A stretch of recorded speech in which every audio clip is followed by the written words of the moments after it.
Assalamu alaikum jama'a, barkamu da wannan lokaci. Na yi kowa fatan alkhairi. Ina so in tallata hajata, wato sana'ata, kasuwata a ba alfahari na. Alhamdulillah, wani buri ne wanda nake da shi sosai da daɗewa, kuma Allah ya cika min shi. Shi nake so in tallata, ku taya ni farin ciki. Alansar Furnitures, inda muke sai da kayan gadaje na ƙasashen waje masu kyau, masu inganci.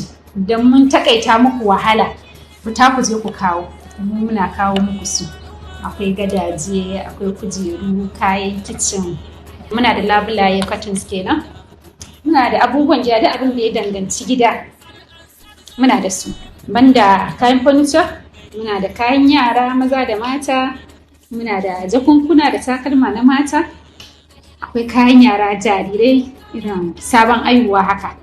So duk za ku zo ku same su a Alansar Furnitures. Muna nan akan titin asibitin Nasarawa. To idan kuna neman ƙarin bayani ta yadda za ku same mu, muna nan a Instagram page ɗinmu, official Samira Ahmed. Akwai number waya 08026030926. Za ku neme mu a wannan number, za ku yi mana WhatsApp a wannan number. Sannan kuma za ku iya yi mana DM ta official Samira Ahmed. Yawwa, ku bulbulo mana kuɗi mu bulbula muku kaya. Muna finishing na gida, interior decoration, contract supply, duk muna nan muna yi. Kayan toki, kowa ya san kayan toki kaya ne masu kyau.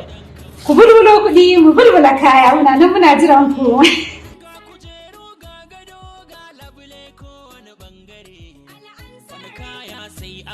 Jaki ku aza masa gangani. Alansar Furnitures, gidan kayan ɗaki har kicin. Interior decoration na sallar